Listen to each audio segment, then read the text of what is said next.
हूं आपके साथ पलक शर्मा। वक्त हो गया है बिहार की खबरों का, तो आइए रुक करते हैं प्रमुख खबरों की ओर, जहां पहली खबर भागलपुर से है।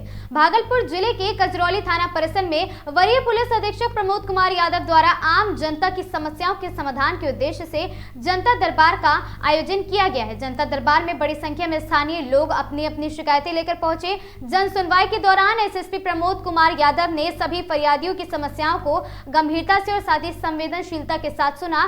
कई मामलों में उन्होंने मौके पर मौजूद संबंधित पुलिस पदाधिकारियों को तत्काल कार्रवाई करने के निर्देश दिए। एसएसपी ने कहा कि पुलिस प्रशासन का मुख्य उद्देश्य आम जनता को त्वरित न्याय दिलाना और उनकी समस्याओं का प्राथमिकता से आधार पर समाधान करना है। उन्होंने अधिकारियों को स्पष्ट निर्देश दिए कि जनता से जुड़े मामलों में किसी भी प्रकार की लापरवाही बर्दाश्त नहीं की जाएगी और प्रत्येक शिकायत का समयबद्ध निष्पादन सुनिश्चित किया जाए। एसएसपी प्रमोद कुमार यादव ने कहा कि जनता दरबार के माध्यम से पुलिस और आम नागरिकों के बीच विश्वास मजबूत होता है और प्रशासनिक कार्यप्रणाली में पारदर्शिता आती है। इस अवसर पर थाना स्तर के कई पुलिस पदाधिकारी और कर्मी मौजूद रहे, जिन्होंने प्राप्त शिकायतों के निष्पादन की प्रक्रिया को गंभीरता से आगे बढ़ाने का भरोसा दिलाया।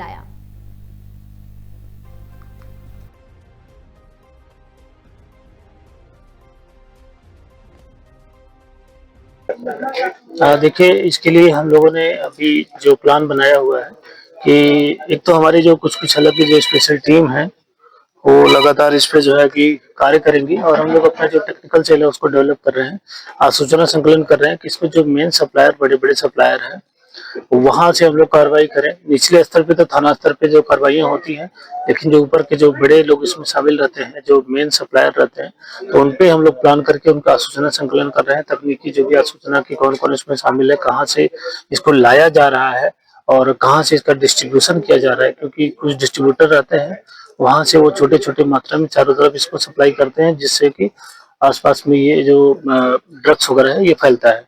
तो उसके लिए हम लोग प्लान बनाए हैं कि इसको बेहतर ढंग से कार्रवाई करते हुए एक बार हम लोग सूचना संकलन कर रहे हैं कि कौन कौन लोग इसमें मुख्य रूप से जो है शामिल हैं, तो उनको एक बार कार्रवाई होगी तो फिर नीचे स्तर पे भी ये कार्रवाई भी बढ़ेगी। भू माफिया या सफेद पोस्ट, कोई भी अपराध या फिर किसी जमीन पे कब्जा करने के लिए इसी नशेड़ियों का अपराध के लिए प्रयोग करते हैं, तो वैसे लोगों को भी चिन्हित किया जाएगा। हाँ, ऑब्वियसली जो भी अपराधी कोई किसी भी किस्म का, चाहे वो जमीन से संबंधित जो माफियागिरी करते हैं और ऐसे लड़कों को लाके जो है अपराधी प्रवृत्ति को जो कहीं अगर जबरदस्ती कब्जा करने की कोशिश करते हैं, तो अब तो नए बीएनएस एक्ट के तहत 107 के जो प्रावधान है उसके तहत हम लोग भूमाफियाओं को भी चिन्हित कर रहे हैं और ऐसे जो अवैध पैसों से जिन्होंने संपत्ति अर्जित कर ली है उसको जब्त करने का भी हम लोग प्रपोजल ले रहे हैं सभी थाना और सभी अनुमंडल ऑफिस से, कि जो ऐसे अपराधी प्रवृत्ति के लोग हैं जिनका कोई कमाई का स्रोत नहीं रहा है, लेकिन हाल में वो जो अवैध गतिविधियों के माध्यम से काफी धन अर्जित कर लिया है, तो उसको भी हम लोग चिन्हित कर रहे हैं। तो जो भी हो, चाहे वो भूमाफिया हो, चाहे शराब के नशे ये कारोबारी हो अवैध शराब के, या जो भी अवैध जो ड्रग्स वगैरह है इसके जो कारोबारी हो, तो सबको हम लोग चिन्हित करेंगे और इस पर कार्रवाई की जाएगी। भागलपुर जिले में अब तक कोई भी बड़ा ड्रग्स माफिया नहीं पकड़ा गया, जबकि हर थाने में केस दर्ज होता है ड्रग्स को लेकर। तो देखिए, इसमें बताना ये है कि जो भी ड्रग्स अगर जैसे रिकवरी किसी के पास से होती है, छोटे पकड़े जाते हैं, जो पेडलर होते हैं वो पकड़े जाते हैं। पेडलर को जो आप लोगों को बताना चाहता हूँ कि इसमें वही मैं भी बता रहा था कि जो इसमें सप्लाई करते हैं, जो कहीं डिलीवरी वगैरह करते हैं, उनको तो हम लोग पकड़ लेते हैं। अब हम लोग तकनीकी रूप से इस पे काम कर रहे हैं कि जो ये कहाँ से लेते हैं और जो लाता है कहीं बाहर से, तो उसको जो है फंडिंग कौन करता है। तो हमारा लक्ष्य है कि उनको हम चिन्हित करें और उनको चिन्हित करने के बाद जब उन पे हम लोग इसमें एविडेंस कलेक्ट करेंगे, क्योंकि किसी के ऊपर कार्रवाई करने से पहले यह है कि हमको उसको साक्ष्य संकलन करना पड़ेगा। बिना साक्ष्य का उस पर जो विधिक कार्रवाई होना पॉसिबल नहीं होता है, तो वो हम लोग साक्ष्य संकलन कर लेंगे। जब एक दूसरे से जो बैकवर्ड फॉरवर्ड लिंकेजेस हैं जब जुड़ जाएंगे तो उसके आधार पर चिन्हित करके फिर कार्रवाई की जाएगी। लेकिन है कि शुरुआत कहीं से भी हो सकती है, हो सकता है पेडलर पकड़ा जाए, वो किससे लेकर आया है उसका कनेक्शन मिल जाए, सप्लाई कौन किया, पैसा कौन दे रहा है, किसी फोन से बात कर रहे हैं, तमाम चीजें हैं, तो उसके माध्यम से हम लोग चिन्हित करेंगे। अगर इस नशे पे ब्रेक लग जाए तो युवाओं की पीढ़ी बच सकती है। ऑब्वियस ये होना भी चाहिए और ये हमारा लक्ष्य भी है पुलिस का। जो भी अवैध ये नशे का जो व्यापार है जिससे कि युवा पीढ़ी अगर प्रभावित हो रही है, तो ऑब्वियसली वो इस समाज के लिए भी जो है नुकसानदायक है। तो पुलिस इसके लिए कृत संकल्पित है, हम लोग इसमें आवश्यक। खबर भागलपुर से है, जहां भागलपुर में स्कूली बच्चों के बीच हुआ मामूली विवाद देखते ही देखते हिंसक झड़प में तब्दील हो गया। इस घटना में दो परिवार आपस में भिड़े हैं, जिनमें आपको बता दें दोनों पक्षों से कुल 6 लोग घायल हुए हैं। सभी घायलों का इलाज के लिए मायागंज अस्पताल में उन्हें भर्ती कराया गया है। ये मामला इस्माइलपुर थाना क्षेत्र के सुदान टोला का है। घटना में सबसे गंभीर रूप से घायल 8वीं कक्षा के छात्र मनीष कुमार की हालत नाजुक बनी हुई है। मनीष को ऑक्सीजन सपोर्ट पर रखा गया है। मनीष कुमार गाँव के ही स्कूल में पढ़ाई करता था। परिजनों के अनुसार गुरुवार को स्कूल में मनीष को अपने सहपाठी प्रिंस से किसी बात को लेकर विवाद हो गया था। गाली गलौज के दौरान मनीष ने प्रिंस को थप्पड़ मार दिया था। इसके बाद प्रिंस के परिजन स्कूल पहुंचे और साथ ही आरोप है कि शिक्षकों के सामने ही मनीष की लाठी डंडों से पिटाई कर दी गई, जिससे वह बेहोश होकर गिर पड़ा। घटना की सूचना मिलते ही स्कूल प्रशासन ने 112 नंबर पर पुलिस को जानकारी दी, लेकिन पुलिस के पहुंचने से पहले ही आरोपी मौके से फरार हो गए। पुलिस के सहयोग से मनीष को पहले नवगछिया अस्पताल ले जाया गया, जहां प्राथमिक उपचार के बाद डॉक्टर ने उसे मायागंज अस्पताल रेफर कर दिया है। और साथ ही बेटे की गंभीर हालत की जानकारी मिलने पर परिजन आक्रोशित हो गए और आरोपी के घर पहुंचकर विरोध किया है। इस दौरान दोनों पक्षों में फिर से विवाद बढ़ गया और जमकर मारपीट व पथराव हुआ है। इस झड़प में मनीष के पिता दिलीप मंडल का सिर फट गया, जबकि राजकुमार और राधा देवी को भी चोटें आई हैं। दूसरी ओर प्रिंस के चाचा को भी गंभीर चोट लगी है।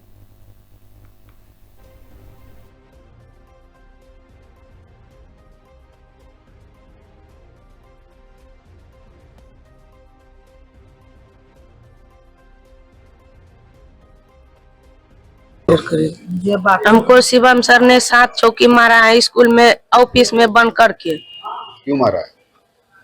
क्योंकि वो मुझको बाथरूम गया था ना, तो मुझको उसने गाड़ी दिया, हम समझा दिए, फिर भी नहीं माना। उसने मुझको धुमका मार भी दिया, कुछ नहीं बोले।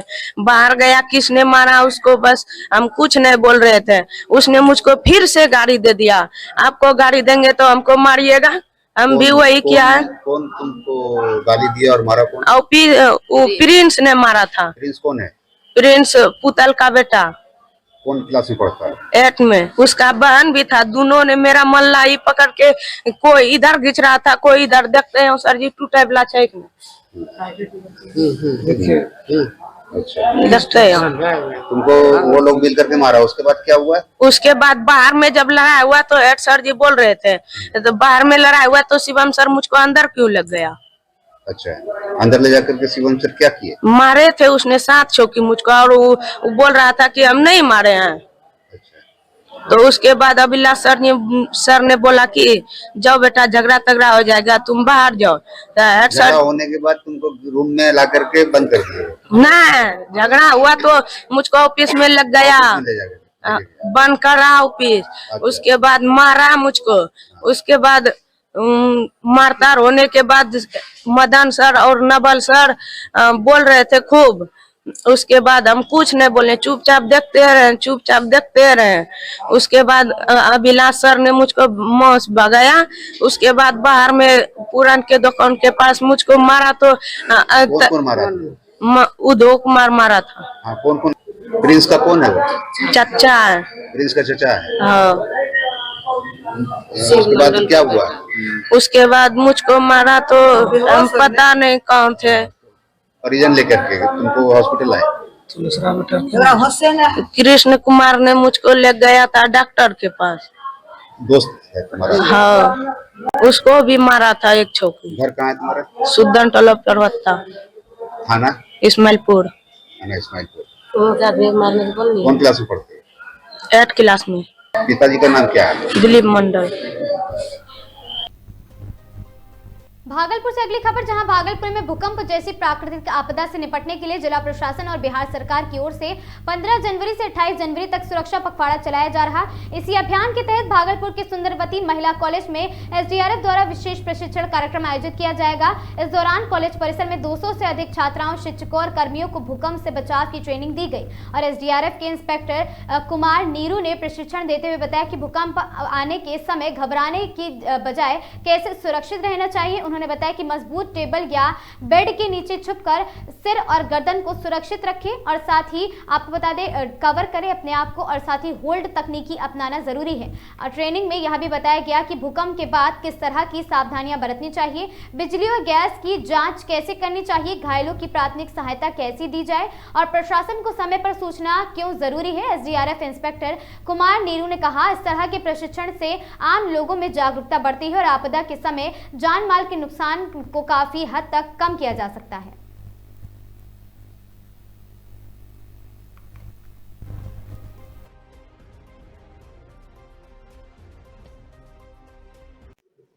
प्रशिक्षण किस प्रकार से क्या? देखिए सर, बिहार सरकार और जिलाधिकारी महोदय के निर्देश पर एसडीआरएफ टीम को ये 15 जनवरी से 28 जनवरी तक सुरक्षा पखवाड़ा के तहत जिला के अंदर विभिन्न स्कूल कॉलेजों में भूकंप से सुरक्षा, जान माल की सुरक्षा कैसे हो, इसके बारे में प्रशिक्षित करने का निर्देश मिला है। इसी क्रम में कल मरवारी पाठशाला में प्रशिक्षण था, आज एसएम कॉलेज में प्रशिक्षण है। मुख्य तौर पे भूकंप आने से पहले, भूकंप के दौरान और भूकंप के बाद की कार्रवाई बच्चों को बताई जा रही है। यहाँ पे आज 200 महिलाएं बच्ची आई हुई हैं प्रशिक्षण लेने के लिए और हमारे बिहटा से ट्रेनर भी आए हैं और भागलपुर टीम से भी ट्रेनर है, दोनों मिलकर प्रशिक्षित कर रहे हैं। कितना वो ट्रेनिंग का टारगेट है? 1 हफ्ते में लगभग हर जगह पे है सर। मरवारी पाठशाला, जिला school, polytechnic, textile, polytechnic college Bhagalpur, बालिका उच्च विद्यालय सबौर, जितना कवर हो सकता है। और ये ऐसा नहीं है कि 1 ही हफ्ता चलेगा, उसके बाद अगर जिलाधिकारी महोदय का निर्देश प्राप्त होता है तो दोबारा और आरंभ हो जाएगा। प्राइमरी को भी इसमें शामिल किया गया? प्राइमरी स्कूल का अभी तक कोई सूचना नहीं है। परिचय हो जाता है। Inspector Kumar Neeru, company commander SDRF Bhagalpur.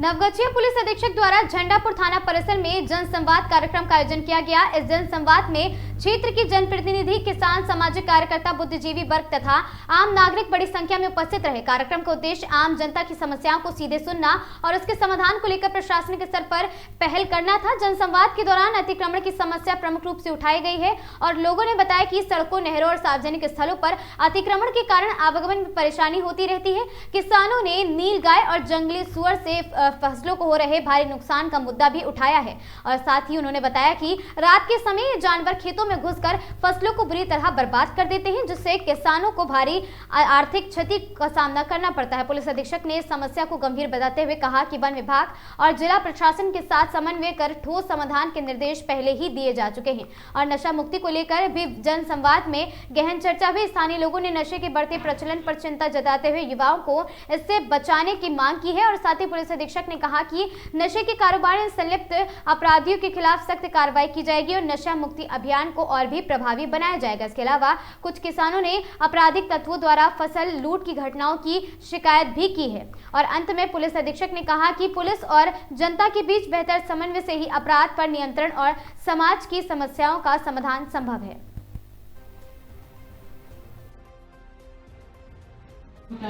सुरक्षा के लिए हम लोग जरूर वहाँ पे रहते हैं। एक आवेदन इससे ले लो और मुझे फॉरवर्ड कर देना। मैं एसडीएम से बात करके, क्योंकि अभी वो नई आई हुई है तो इतनी अवेयरनेस अभी एटीएम मशीन में फंस जाता है तो वहीं पे खड़ा हुआ कोई व्यक्ति बोलता है कि लाइए हम मदद कर देते हैं और निकालने के क्रम में आपका एटीएम वो बदल देता है और आप क्योंकि ट्राई कर रहे होते हैं तो आपका जो पासकोड होता है वो देख लेता है। तो उस चीज़ में मैं यही बोलूँगी कि आप जहाँ पर भी एटीएम होता है उसके नियरेस्ट बैंक से बात करें। नहीं अगर वो हो रहा है तो आप 112 डायल कर सकते हैं, तुरंत पुलिस आकर भी मदद करेगी। अगर लोकल थाना है उसको भी मदद करवा सकते हैं, मगर किसी अनजान व्यक्ति के थ्रू अपना एटीएम उसके हाथ में सौंपना वो कार्य मत कीजिएगा, उससे भी कई बार फ्रॉड हो जाते हैं। इसके अलावा आजकल फ़ोन पे, क्योंकि सभी लोग व्हाट्सएप का इस्तेमाल करते हैं, तो किसी भी अनजान नंबर से कोई लिंक आ जाता है कि जैसे मैं आप लोगों को बताऊं, मेरे ही भाई को आज एक मैसेज आया कि एक नंबर से व्हाट्सएप कि आपका चालान कट गया है। आपको नीलगाय की समस्या आपने रखा था, इस पर क्या कहेंगे आप प्रशासन को? प्रशासन से यही हम मांग करेंगे, या तो प्रशासन शूटर का व्यवस्था करे या आम जनता को यह चीज़ फ्री करे कि आप लोग उसको हटा सकते हैं या मार सकते हैं। अच्छा, हम लोगों को जी हम लोगों को जो भी फसल की क्षति अभी हो रही है, कम से कम हजारों की संख्या में हमारे इस 500-600 एकड़ में जमीन में हजारों की संख्या में है नीलगाय और सुअर दोनों। नीलगाय और सुअर जी, हजारों की संख्या में। हजारों की संख्या में। कितने किसानों के खेतों में क्षति हो रही है? जो भी नदी NH-31 के उत्तर साइड में जो भी किसान हैं, जी, चाहे मेरे से जितने भी किसान हैं, सबों की क्षति हो रही है। आप अपना परिचय दें। मैं सत्यम कुमार, घर झंडापुर, थाना झंडापुर, जिला भागलपुर। मैम, यहाँ जो जनसंवाद हुई है और बहुत सारा जानकारी आपने दिया, इस पे आम पब्लिक को बहुत अच्छा लगा और आम पब्लिक ने भी अच्छी अच्छी सुझावें दी, तो इस पर आप क्या विशेष कहना चाहेंगे? देखिए, आज मेरे द्वारा झंडापुर थाना में जो डीजी सरकार निर्देश अनुसार जनसंवाद था वो किया गया है और इसमें काफ़ी सारे जनप्रतिनिधि और जो झंडापुर की पब्लिक है वो लोग आए। उन लोग के द्वारा काफ़ी जो अपनी समस्याएं हैं वो मुझे बताई गई और क्या इसमें झंडापुर में क्या इम्प्रूवमेंट करने की आवश्यकता है या क्या चीज़ को और बेहतर हम लोग किस तरह कर सकते हैं, इन लोग के द्वारा बताया गया। और भी जो इन लोग की समस्याएं हैं वो बताई गई हैं, तो उन सबको हम लोगों ने नोट कर लिया है और उस पर जो भी उचित कार्रवाई होगी वो हम लोग के स्तर से की जाएगी और हम लोग इंश्योर करेंगे कि झंडापुर में जो बाज़ार है और जो स्कूल है, बैंक्स है, वो सबकी सुरक्षा हम लोग के लिए सर्वोपरि है और वो सुरक्षा उन लोग को अच्छे से हम लोग देंगे। इन लोग को मेरे द्वारा जो बिहार पुलिस की जो सुविधाएं हैं, चाहे वो 112 की है या अभय ब्रिगेड की है, उसके बारे में भी जागरूक कराया गया है और उन लोग को बोला है कि आप लोग इस सेवाओं का ज़रूर उपयोग करें और कोई समस्या होती है तो हम लोग के नंबर, सरकारी नंबर इन लोग के पास है, ये लोग फ़ोन करके हम लोग को सूचित भी कर सकते हैं। गया जी की बहेरा थाना की पुलिस ने गुप्त सूचना के आधार पर पुलिस ने धीरजपाल पुल के समीप बड़ी कार्रवाई हासिल की। आपको बता दें, 2 स्विफ्ट डिजायर कार से भारी मात्रा में विदेशी शराब बरामद की। इस दौरान कुल 216 लीटर विभिन्न ब्रांड की विदेशी शराब जब्त की गई है, जैसे अवैध रूप से तस्करी कर ले जाया जा रहा था। पुलिस के अनुसार पहली स्विफ्ट डिजायर कार रजिस्ट्रेशन संख्या JH02BC 4165 की तलाशी के दौरान शराब बरामद की गई है। मौके पर कार चालक पंकज कुमार, उम्र करीब 26 वर्षीय, पिता अशोक दांगी, निवासी बारी साखी, थाना गिद्दौर, जिला चतरा, झारखंड को गिरफ्तार कर लिया गया। वहीं दूसरी स्विफ्ट डिजायर कार रजिस्ट्रेशन संख्या JH05DT 0147 से अनिल कुमार यादव, उम्र करीब 25 वर्षीय, पिता प्रभु नारायण, निवासी बारी साखी, थाना सुमित कुमार उग्र 28 वर्षीय करीब और साथ ही पिता रघुवीर दांगी, निवासी संधुवारी, थाना गिद्दौर, जिला चतरा, झारखंड को शराब तस्करी में लाइन के रूप में कार्य करने के आरोप में गिरफ्तार किया गया है।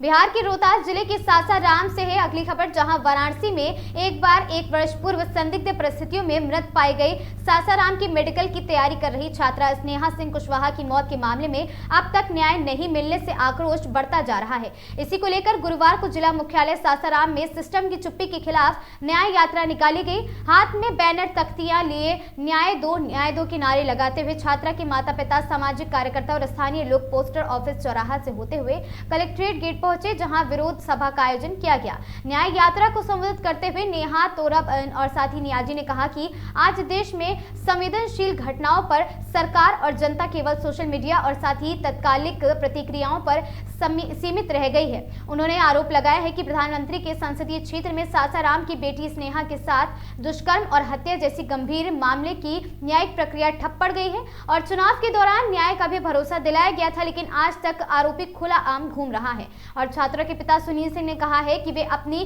बेटी के न्याय के लिए लगातार संघर्ष कर रहे हैं और इससे पहले शोक यात्रा के दौरान भी प्रशासन को ज्ञापन सौंपने की बात कही थी, लेकिन जिलाधिकारी बिना ज्ञापन लिए ही कार्यालय से निकल गए और उन्होंने इसे प्रशासनिक असंवेदनशीलता बताया है। वहीं अमित पासवान ने भी कहा कि न्याय यात्रा के माध्यम से प्रशासन को फिर याद दिलाने की कोशिश और साथ ही काम किया गया है। अगर जल्द न्याय नहीं मिला तो बड़े स्तर पर आंदोलन किया जाएगा। न्याय यात्रा शांतिपूर्ण रही, लेकिन लोगों के आक्रोश और नारों ने साफ संदेश दिया है कि स्नेहा केस में देरी अब जन आंदोलन का रूप लेती जा रही है।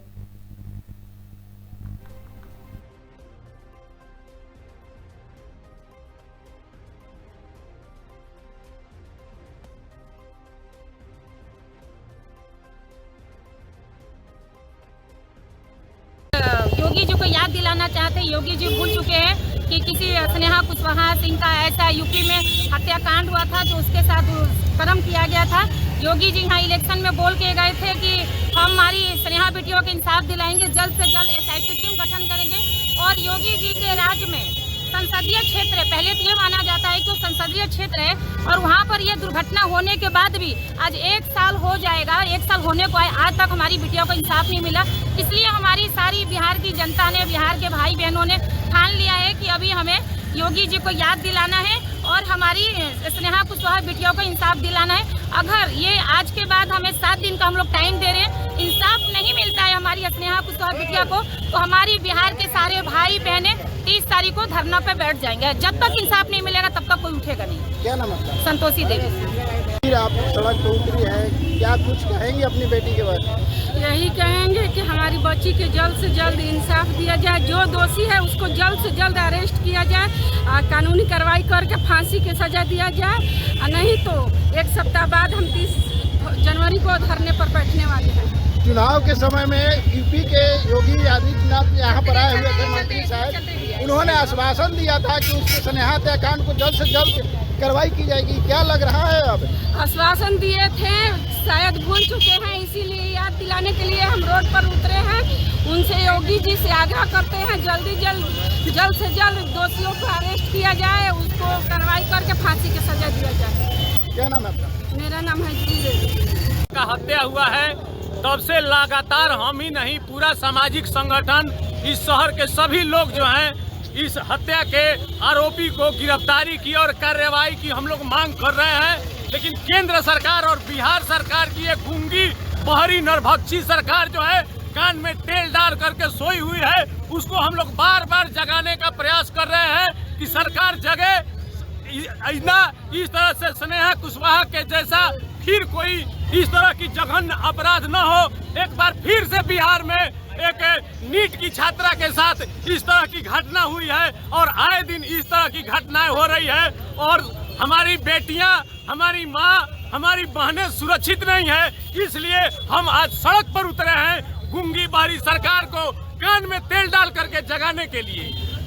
यूपी के मुख्यमंत्री यहाँ पर आए हुए थे इलेक्शन में, उन्होंने बोला था कि आप आरोपी को कार्रवाई की जाएगी। क्या हुआ आपने? आप तो देख रहे हैं क्या हुआ, ये आप पूछने की चीज नहीं, ये देखने की चीज है। अगर कार्रवाई होती तो आज हम लोग शहर के इस जो भीड़ लेकर के हम घूम रहे हैं नहीं घूमते, हम लोग कार्रवाई की ही मांग कर रहे हैं कि जल्द से जल्द कार्रवाई होनी चाहिए। क्या नाम हुआ? मेरा नाम वीरेंद्र समाजवादी।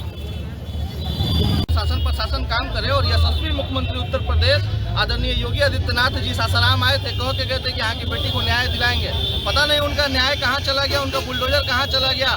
वो सिर्फ गरीब असहाय पिछड़ों पर चलता होगा, बाकी के टाइम में उनका बुलडोजर कहाँ घुस जाता है या तो वही बताएंगे। तो स्वाभाविक है कि हम भीमराव अम्बेडकर के मानने वाले लोग इस देश में बापू के लाठी का, बापू के हिंदुस्तान में बापू के लाठी का और भगत सिंह के फांसी के फंदे का, दोनों का सम्मान करते हैं दोनों तरीके से। और जब भी सदन आवारा होगा तो सड़कों पर इनकलाब जरूर आएगा। उसी के प्रयास में हम लोग स्नेहा कुशवाहा के परिवार के साथ खड़े हैं और आखिरी दम तक साथ खड़े रहेंगे जब तक न्याय नहीं मिल जाता। एक न्यायिक प्रक्रिया में 1 साल होने के पहले ये आज न्याय मार्च केवल संदेश है जिला प्रशासन को कि आपके माध्यम से हमारी बात वहाँ तक पहुँचे। उत्तर प्रदेश के मुख्यमंत्री का पहले अपने यहाँ के कानून व्यवस्था का देख लें और बाकी तमाम तर बेटियों के न्याय का देख लें। और जब वोट चाहिए तो सासाराम के लोगों का, कुशवाहा समाज के लोगों का, बिहार के लोगों का, उस वक्त तो अब स्नेहा कुशवाहा याद आई और उसके बाद भूल गए। और हमारे विधायक के प्रतिनिधि, खुद राज्यसभा सांसद, उनके घर में एक मंत्री उपेंद्र कुशवाहा जी, हम आपसे भी अनुरोध करते हैं कि कम से कम आप ही के समाज की इस बच्ची को न्याय दिलाने में आप आगे आइए और डायरेक्ट आप मोदी जी से बात कीजिए, योगी जी से बात कीजिए कि किस तरीके का न्याय यहाँ पर हो रहा है, इसमें न्याय में बदला जाए। बहुत कोई राजनीतिक टीका टिप्पणी नहीं करते हुए केवल संदेश है कि हम पीड़ित परिवार के साथ हैं, हर हाल में न्याय होना चाहिए और वो न्याय चाहे वो मधेपुरा की उस महिला के साथ हो, पटना नालंदा की उन बच्चियों के साथ हो या भारत भर की कहीं किसी की बच्ची के साथ हो, कोई भी बच्ची किसी जात या किसी धर्म की नहीं होती है। न्याय मिलना चाहिए, हम लोग यही बस मांग करने और केवल एक संदेश देने आए हैं कि आपके माध्यम से हमारी बात को मान ली जाए।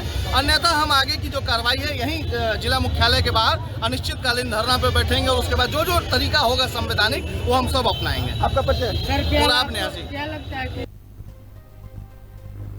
गया जी जिले के नक्सल प्रभावित डुमरियागंज प्रखंड के काचर पंचायत अंतर्गत गोटी बांध गांव के लिए गुरुवार का दिन कभी न भूलने वाला जख्म बन गया। छत्तीसगढ़ के बलौदा बाजार स्थित एक निजी स्टील प्लांट में हुए भीषण हादसे में गांव के 6 घरों के चिराग बुझ गए हैं। वहीं 5 मजदूर गंभीर रूप से घायल हो गए जो जिंदगी और मौत से जूझ रहे हैं। ये कोई साधारण हादसा नहीं बल्कि उन गरीब मजदूरों की त्रासदी है जो कि 2 जून की आपको बता दें अपने पेट की रोटी के लिए तलाश में घर छोड़कर परदेश गए थे 2 जून। और साथ ही विडंबना ये है कि देश के किसी भी कोने में जब ऐसे हादसे होते हैं तो अक्सर मरने वालों की सूची में बिहार के मजदूरों के ही नाम ज्यादा होते हैं। जी हां, ये घटना गुरुवार की सुबह बलौदा बाजार स्थित स्टील प्लांट में कोयला भट्टे के पास अचानक विस्फोटक में हुआ है और तेज गैस रिसाव और आग की चपेट में आकर 6 मजदूरों की मौके पर ही मौत हो गई। सभी मृतक गया जिले के डुमरिया प्रखंड के गोटी बांध गांव के रहने वाले थे। हादसे की खबर जैसे ही गांव पहुंची पूरे इलाके में कोहराम मच गया। जिन घरों में कुछ दिन पहले मजदूरी के लिए बेटे और पिता निकले थे वहां अब चित्कार और साथ ही विलाप गूंज रहा है। मृतकों की हुई शिनाख्त। इस दर्दनाक हादसे में जान गंवाने वाले मजदूरों की पहचान श्रवण कुमार 22 वर्षीय, राजदेव कुमार 22 वर्षीय और जितेंद्र 37 वर्षीय, बद्री भुइयां 42 वर्षीय, विनय भुइयां 40 वर्षीय और सुंदर भुइयां 40 वर्षीय के रूप में हुई है। सभी मृतक डुमरियागंज थाना क्षेत्र के गोटी बांध गांव के निवासी थे। कई मजदूर घायल अस्पताल में जिंदगी की जंग से लड़ रहे हैं। इसके अलावा झारखंड के शबीर अंसारी 34 वर्षीय, मुमताज अंसारी 26 वर्षीय और शराफत अंसारी 32 वर्षीय भी घायल है। वहीं हादसे में गोटी बांध गांव के ही कल्पू भुइयां 44 वर्षीय और रामू भुइयां 34 वर्षीय गंभीर रूप से घायल बताए गए हैं। प्रत्यक्षदर्शियों के अनुसार हादसा गुरुवार सुबह करीब 10 बजे हुआ है। घटना के बाद कुल 11 मजदूरों को रेस्क्यू किया गया जिनमें से 6 की मौत हो चुकी थी। घायलों में अधिकांश बिहार और झारखंड के मजदूर शामिल हैं। स्थानीय थाने के माध्यम से परिजन से संपर्क किया जा रहा है लेकिन कोई परिवार के लिए यह सूचना कयामत से कम नहीं है।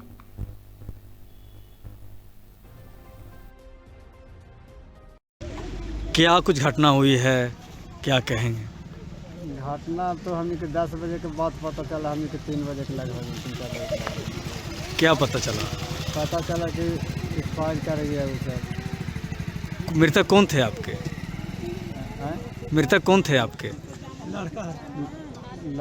लड़का है वो हमारा। आपके लड़के थे, क्या नाम था उनका? श्रवण कुमार नाम था। कब यहाँ से काम करने के लिए निकले थे, क्या काम के लिए गए थे? काम तो यहाँ से बताया ठेकेदार कि काम वैसा ना है, हल्का काम है, मतलब चलिए से कोई सा काम भार वाला ना है तो कोई हल्का पर ना लेना है। तो गेला उसको मैंने 15 दिन हो रहा है। कितनी तारीख निकले थे? लोग बता रहे हैं 7 तारीख निकले थे। हाँ 7 तारीख को 7 निकले थे। हाँ ठीक है।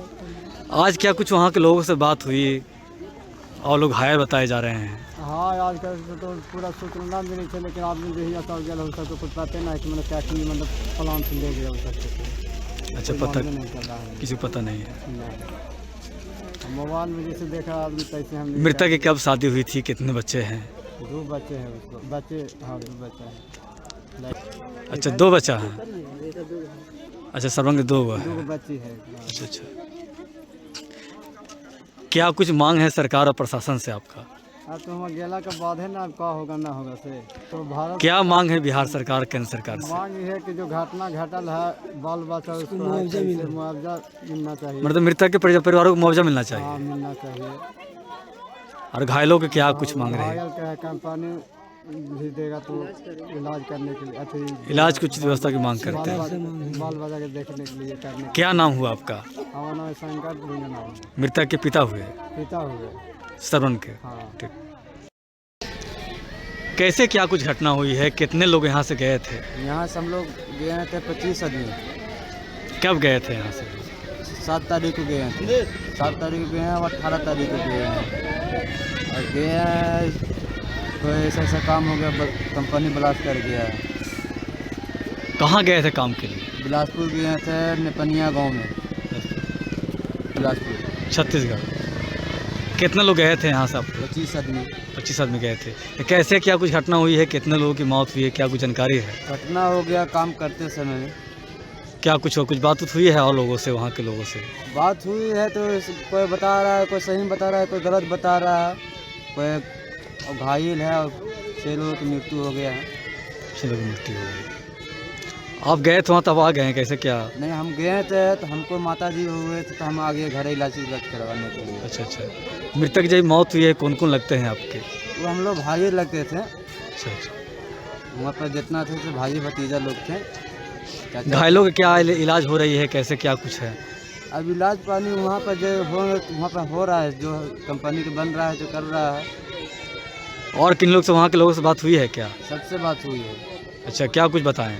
बताए हैं कि 6 लोग नहीं है और 5 लोग भाई हैं। घायलों के इलाज के लिए क्या कुछ मांग करेंगे सरकार से?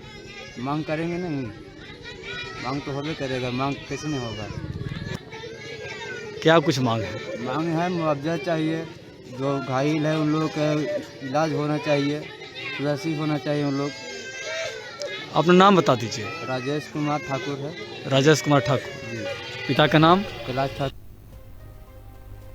बोधगया के कालचक्र मैदान में गुरुवार की शाम बुद्ध शरमण गोस्वामी के गूंजते मंत्रोच्चारण के साथ 3 दिवसीय बौद्ध महोत्सव 2026 का शानदार आगाज हुआ।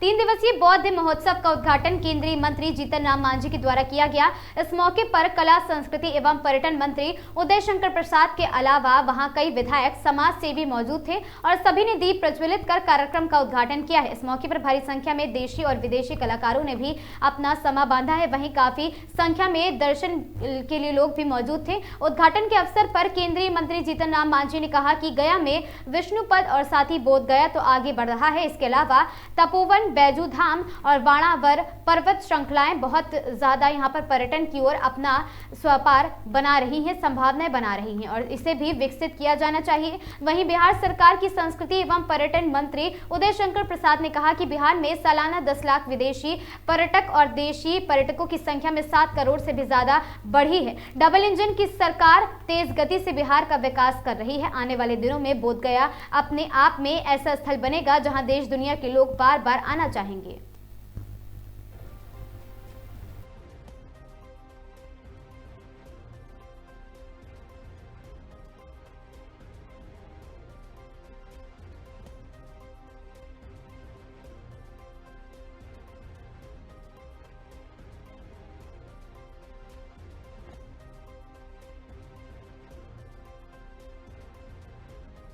अनुशंकर बाबू कर रहे थे तो हम ध्यान आकर्षित करना चाहते हैं कि गया एक ऐसी धरती है, गया लिखी, जहाँ अनेकों संभावनाएं हैं, जिसका नाम आपने बाहर कर लिया, गया में भी है, उसको आगे बढ़ाने की जरूरत है।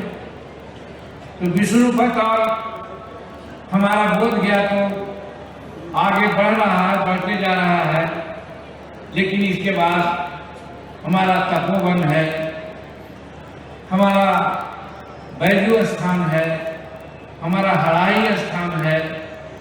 अगर गया के बगल में हम करें तो हमारा बानावर की बात है, फिर हमारा पर्वत श्रृंखलाएं हैं। जिस प्रकार से आगे बढ़ रहा है देश और दुनिया में बोध गया की ब्रांडिंग जितना ज्यादा हम करेंगे उतना बिहार के पर्यटन को बढ़ावा मिलेगा। दुनिया भर के बौद्धों के लिए ये एक प्रमुख केंद्र है, दुनिया भर के जैन का ये केंद्र है बिहार। वहीं दुनिया भर के जो सिख समुदाय के लोग हैं, प्रकाश पर्व के अवसर पर पटना साहिब जरूर आते हैं और आज पर्यटकों की संख्या में काफी वृद्धि हुई है। विदेशी पर्यटक सालाना 10 लाख के आसपास आना शुरू हुआ है। देशी पर्यटक 7 करोड़ से अधिक की संख्या बढ़ी है। तो एक दृश्य उपस्थित करता है कि बिहार टूरिज्म के क्षेत्र में और सब प्रकार के टूरिज्म के क्षेत्र में समग्र विकास की ओर आगे बढ़ रहा है। यह डबल इंजन की सरकार बिहार के अंदर जो तेज गति से विकास कर रही है, उसके कारण बोध गया अपने आप में एक ऐसा स्थल बनेगा और बन रहा है जहां देश और दुनिया के लोग अपनी जिंदगी में जरूर बार बार यहां आना चाहेंगे।